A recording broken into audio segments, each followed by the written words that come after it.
right, good morning. Before game 4 here in Miami. I'm actually not in Miami, but I'll be there tonight. I'm Ethan Skolnick. You can follow me at Ethan J. Skolnick. And at 5 Reasons Sports, I'm in my daughter's playroom. That's why you see the stuff in the background. We are produced today by our friend Manny Chang. We are sponsored by our friends All Pro Construction Builders. You can find them at allproconstructionbuilders.com. Our guy Danny and his team, a lot of which is his family, they use locally made products, American-made products. And what can they do for you? They can prepare you for a hurricane, because we know that hurricane season, it's hard to believe. It's June. It's already started. We don't have the name storms yet, but we know they're coming. South Florida has avoided this for a while. We haven't had the big one, but lots of things have happened in South Florida that we weren't expecting over the past couple of months, correct? Including the Heat, the Panthers, University of Miami basketball, FAU basketball, et cetera, et cetera. Messy. Maybe we'll have a name storm named Lionel. We never know. Okay, so check them out at allproconstructionbuilders.com. That's allproconstructionbuilders.com. 305-484-4429. That's 305-484-4429. They can also do the renovations for you in your house. We know it's hard to find a house these days, right? So maybe you just want to renovate your own. Reach out to our guy Danny. They're based in Dade County, but they can service Monroe County all the way down there and all the way up here in Broward County as well. Also, big Miami Heat fan. So while you're getting your house done, you mentioned 5 Reasons, you get a 10% discount, and you can talk about the Heat. Also, we are sponsored by a guy, Jonathan Chung. You can find him at Keystone Chiropractic. That's chiropractickeystone.com. What can he help you do? He can help you feel better. He's based up in Palm Beach, but he can do the telemedicine thing. So even if you're not up there, he can help take care of that for you as well. He's board-certified chiropractic and chiropractic neurology, specializing in chronic pain, dizziness, and post-concussion syndrome. They got a new sports vision training program used by athletes like Steph Curry. They offer in-person, as I mentioned, telehealth consultations at an affordable price. Make sure you mention 5 Reasons. Also, Jonathan's been a huge supporter of the 5 Reasons Sports Network, also a big Miami sports fan and Florida Panther fan as well. So reach out to him at Dr. Jonathan Chung on Twitter. That's Dr. Jonathan Chung on Twitter. Or at Chiropractic Keystone. That's chiropractickeystone.com. All right, let's get to it. The Miami Heat are down 2-1 in their series. Same as the Panthers, by the way, if you stayed up for that one. Good morning, Marcus. Always appreciate the support here. We'll interact with some of you over the next 15 to 20 minutes. Simple theme. And Greg and I covered this a little bit on a 5 on the Floor that's going to post here shortly on the podcast feeds, and it'll get up on YouTube as well. Somebody needs to step up to help Jimmy and Bam. And I'm not saying this in the sense of they're carrying all the load and nobody else is doing anything. That's not what I mean. But I just don't think the two of them are going to be nearly enough in this series against the duo on the other side. And maybe they would be if Jimmy Butler was 100%, but he's not. It's clear at this point. I've posted a bunch of this stuff on Off the Floor. You can just see it if you just look at his ankle, and you can see it if you look at the stats. He hasn't been the same player as he was prior to the Josh Hart injury. And this is not excuses. This stuff happens in the postseason. People can blame Josh Hart if they want. They can blame circumstances. They can blame whatever. The reality is, and I mentioned this again on Twitter, first 6 games of the postseason, he shot 50% or better. In fact, he was over 60% overall. 7 of the first 8 games of the postseason, he shot 50% or better. He has shot 50%. It is still my fault, bro. It's always my fault. Last 12 games of the postseason. It's a pretty significant sample size. The last 12 games, and a lot of those times he's had a day off, was always had at least a day off. Sometimes 2 days off, 3 days off. 11 out of the 12 games, 11 out of the last 12, he has shot under 50%. And the only game he shot 50%, he was 5 of 10. So it's not like there was volume. The free throws are down. In the last game, some of the floor game stuff was down, the rebounds, the assists, and all that stuff. He's just not the same. He's just not the same as he was prior to the injury. And again, some of it is wear, but I've heard repeatedly that if this was the regular season, he was being shut down for 2 to 3 weeks or more. I've heard that from people inside the team, around the team. Other media members have heard the same thing. It's just the reality of it. It's not like it's a great scoop. It's just, it is what it is, okay? You turn an ankle like that, it blows up like that. In the regular season, this would have been one of these situations where we would have been asking Eric Spoelstra before every game, is Jimmy ready to go? Oh, we'll let you know at game time, and he wouldn't have been ready to go. This would have gone on for 2-3 weeks. But there was no time. Train kept moving. He had to keep playing. He's played fine, but he hasn't played at supernova Jimmy level. And because of that, they haven't had enough in some games, okay? And so they have to play perfectly. And so the question becomes, okay, who's going to help? Well, Bam, I think Bam is pretty much doing everything he can do at this stage. He was 7 of 21 in the last game. You want him to be more aggressive, he was more aggressive. He missed bunnies, okay, but he took 21 shots. They're playing him a certain way, and he's playing to the way they're playing, but he has to. He has to take those shots. Okay? If he's going to miss some middies, he misses some middies. Okay? You hope he misses fewer at the rim. Their rim percentage in the last game was atrocious. That has to improve tonight. But it can't just be on the two of them. They have to find a third and fourth guy who is going to be consistent, particularly with their scoring in this series. It looked like they were getting it from Gabe Vincent, games 1 and 2, but game 3 got taken out of it by Tony Brothers. We are waiting, by the way, about 22 minutes away from the NBA releasing their officials for tonight's game. So as soon as we get those, we won't still be on the air, but I'll post those on our Off the Floor feed as soon as I see them.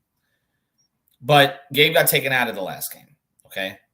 So can it be him? He seems to be the most likely guy at this point. The other most likely guy, and the guy who really carried the finish line against Boston, was Caleb Martin. But now it's been 3 games. Caleb didn't feel well in Denver. It seemed to be altitude sickness, the migraines and all the rest of that stuff. That's a thing. It's a real thing. He felt better in game 3, and to me, he looked better. And he had about a 2.5-minute run there where he was really impactful. I think he had the 8 points in like less than 3 minutes. He played pretty good defense down the stretch of game 2, which helped him close that. So it's not like he's been a no-show. Stephen A. Smith doesn't watch the game, okay? He's watching himself to see who comes up to take a picture with him. I've watched him at games. He's not watching the game. He went off on Caleb Martin and said, where the hell is he? I mean, it's not as simple as that, okay? I wasn't expecting Caleb to average 17 like he did against, or whatever, 19 like he did against Boston in the series. They were playing him differently. If you actually watch the game, you recognize that, all right? The trained eye as opposed to the untrained eye. But he's still going to do more. They need him to give more. Because, again, they need somebody to help Jimmy and Bam. Okay, so gone through Gabe. It can be Gabe. Maybe it's a little bit more Caleb. Max and Duncan. This is the tricky one here because it's been pretty clear that Duncan's outplayed Max now when he's gotten the minutes for the past 2 to 3 weeks. He's had more impactful moments. Not that Max hasn't had any. He has. And Max does some things defensively with his physicality that Duncan does not do. But also with Max, it's kind of been few and far between that we've seen some of the stuff that we really like from him, which is some of the cutting, the off-the-ball stuff that helps towards the basket. Duncan, a lot of his stuff, the dribble handoffs and all that, creating gravity out on the perimeter. But Max does other things. We just haven't seen that be as impactful as it was at times even earlier in the playoffs or during the regular season. So Spoelstra is a little bit tricky for Spo. He can't really play the two of them together. It's not feasible. Okay, they've tried it at times. It doesn't really work defensively, and against this team, it's not going to work. So what you have to look at is, who can you get something out of? And how do you know when you're going to get something out of one of them? I expect Max to start again tonight. Okay, so how long do you stay with him if he's not shooting well? He misses 10 shots in game 1, but then he comes out and makes his first 4 threes in game 2, and then he went cold after that. You have to – it's a balance here.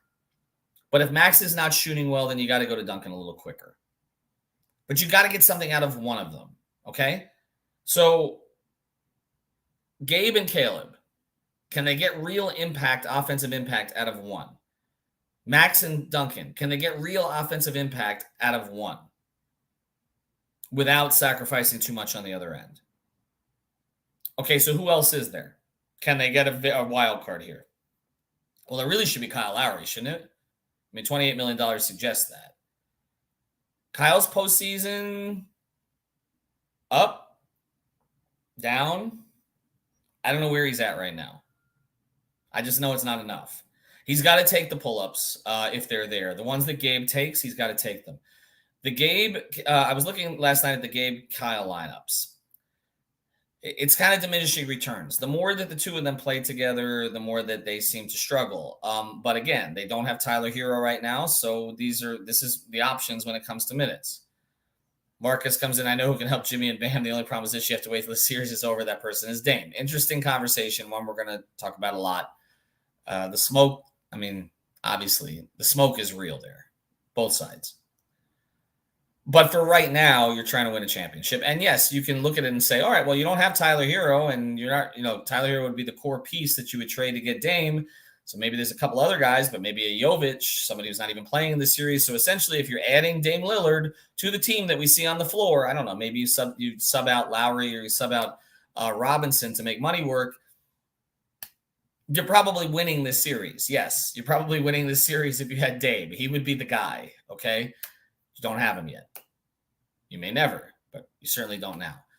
So again, Caleb, Gabe, offensive impact from 1. Max, Duncan. It's on Spoelstra to figure out who's got it going. All right. You play the hot hand and you hope the hand stays hot.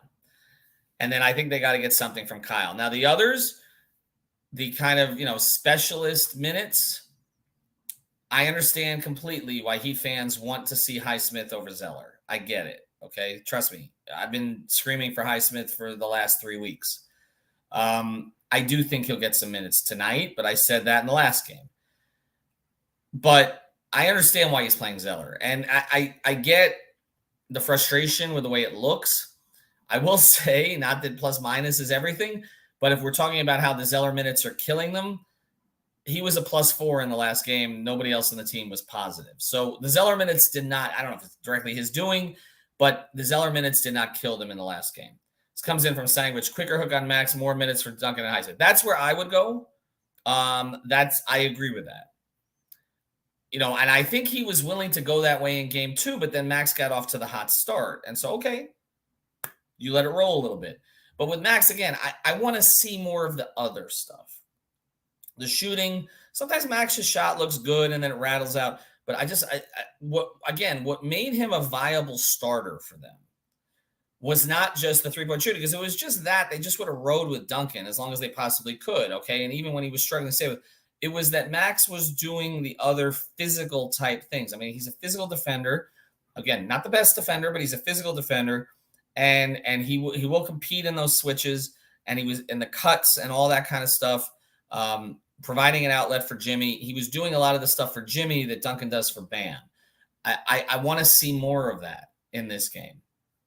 I just want to see more of it because I otherwise, like I said, yes, I agree. You go to Duncan and you go to Highsmith. I think the concern with playing Highsmith is they're afraid that they're going to be playing 4-on-5 on offense. But we've seen that Haywood will make a 3. I mean, it's from one spot on the floor, but he'll make a 3. So let's circle back to the beginning here. And we appreciate our sponsors, we appreciate our commenters, and also we appreciate Manny for producing. Also, check out last night, if you want a different perspective, Greg and Sean Rochester did their kind of guts check episode. That's up here on the feed as well. And Alejandro, our executive producer, has been putting up videos consistently from all the Heat content that we put out from practice. Yesterday, I did a one-on-one with Udonis. I definitely recommend that you check that out because he did not pull punches. He said 95% of the league doesn't care. That's why we're in this position, because we do. But he also went through kind of some of the things he's been talking to Jimmy and Bam about. But this circles back to the beginning here. Jimmy Butler cannot be expected to drop 35 points on 58% shooting tonight. I just don't think that's where he is, okay? Greg had said, you need a game from him. You do, but you need to win 3. And see, that's the thing. I don't know that he can carry them in 3. All right, this is a different kind of monster that they're facing. This is a really good team. I mean, I think we've gotten out of sorts here because the national media has pumped up teams like Boston, which are good teams. Okay, Boston, obviously Milwaukee. Milwaukee was my favorite to win the championship, so I'm not going to back away from that. But they just didn't see Denver enough. And the more that you watch Denver, you just understand that, like, their team fits. It works. They know who their 2 go-to guys are. Okay. They're getting by, even though they're not getting anything from Michael Porter Jr. offensively. He's been awful offensively. KCP has given them nothing offensively. Bruce Brown has not been the factor I expected him to be in this series.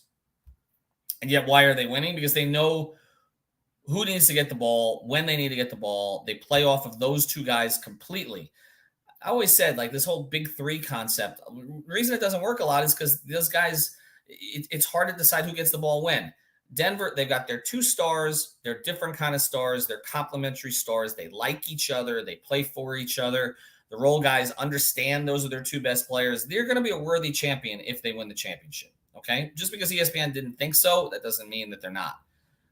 they're a different kind of animal, like I said, than the Heat have faced so far this year. Boston, talent, but disjointed all over the place. Can't really trust Tatum to show up in certain situations. Jalen can't dribble. Marcus Smart, you kind of want him to shoot. It's never the behemoth that people made them out to be. Denver has, to me, they are.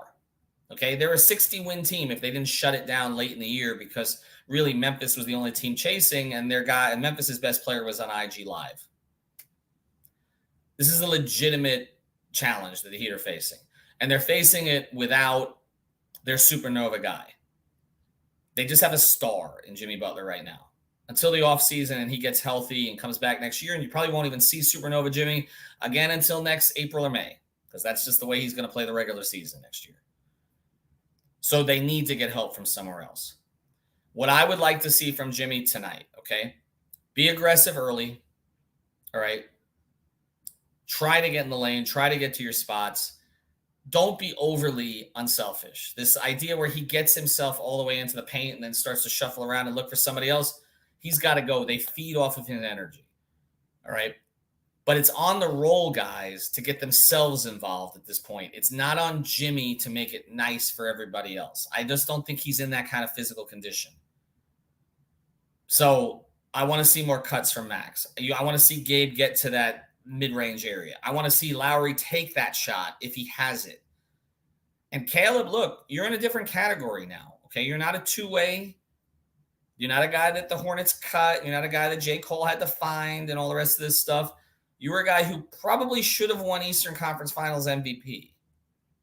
He's got to find a way to get himself loose. He did for about 3 minutes in the last game. Obviously, he's healthier now. We would assume so. He said he was before Game 3. I would assume he's better before Game 4. Caleb's got to make an impact too. This cannot be all on Jimmy right now. And it can't be all on Bam because you cannot expect Bam to give you 30 points while he's defending the best player in the world. Possession after possession after possession. And by the way, Jimmy has to do the job on defense too, because they got to do something about Jamal Murray.